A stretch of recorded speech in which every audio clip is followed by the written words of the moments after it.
சிலர் நேரில் மிகவும் நட்பாக நடந்து கொண்டாலும் உங்களுக்கு பின்னால் விமர்சனங்களையும் குழிப்பறிக்கும் செயலிலும் ஈடுபடுவார்கள். அத்தகைய போலித்தனத்துடன் பழகும் ஊழியர்களை அலுவலகத்தில் கண்டறியும் வழிகளை இங்கு பார்க்கலாம். போலியாக பழகுபவர்களை அவரது நடத்தை வைத்தே எளிதாக கண்டறிந்துவிடலாம். ஒரு நேரம் நட்பாக நடந்து கொள்வார்கள், ஆனால் பிறகு கண்டுக்காத போல் இருப்பார்கள். அலுவலகத்தில் பாராட்டு கிடைப்பது சகஜமானது என்றாலும் போலியான நபர்கள் அதிகமாக பாராட்ட செய்வார்கள். உங்களிடமிருந்து ஏதேனும் விஷயத்தை பெறுவதற்காக அளவுக்கு அதிகமாக ஐஸ் வைப்பார்கள். அந்த பாராட்டுகளை உன்னிப்பாக கவனித்தால் உண்மையை கண்டறிந்து விடலாம். பிறரை பற்றி தவறான விஷயங்களை பேசும் சக ஊழியர்களை கவனிக்க செய்யுங்கள். வதந்திகளை பரப்புவது மட்டுமின்றி சக ஊழியர்களின் திறனை மட்டம் தட்டி பேசிக் கொண்டிருப்பார்கள். ஒருவர் இத்தகைய நடத்தையில் தொடர்ந்து ஈடுபட்டால் ஜாக்கிரதையாக இருப்பது அவசியம்.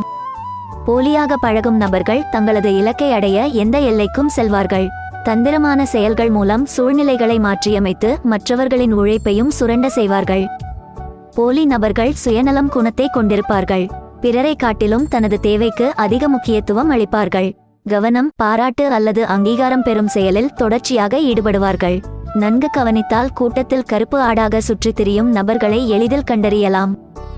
உண்மையான நபர்கள் தங்கள் செயல்களுக்கும் தவறுகளுக்கும் பொறுப்பேற்றுக் கொள்வார்கள்.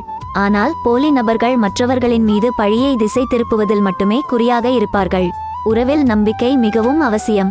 ஆனால் போலி நபர்கள் கொடுத்து வாக்குறுதிகளை காற்றில் பறக்கவிடுவதை வாடிக்கையாக வைத்திருப்பார்கள். அடிக்கடி சொன்ன வாக்கை மீறும் நபர்களிடம் கூடுதல் கவனத்துடன் இருங்கள். போலித்தன்மை வெளிப்படுத்தும் ஊழியர்களிடம் அளவோடு பழகுங்கள்.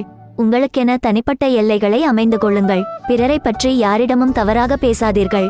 போலியான நபரிடமிருந்து தப்பிக்க சக ஊழியர்கள் அல்லது உயர் அதிகாரிகளின் உதவியை நாடுவதில் தயக்கம் கொள்ள வேண்டாம்.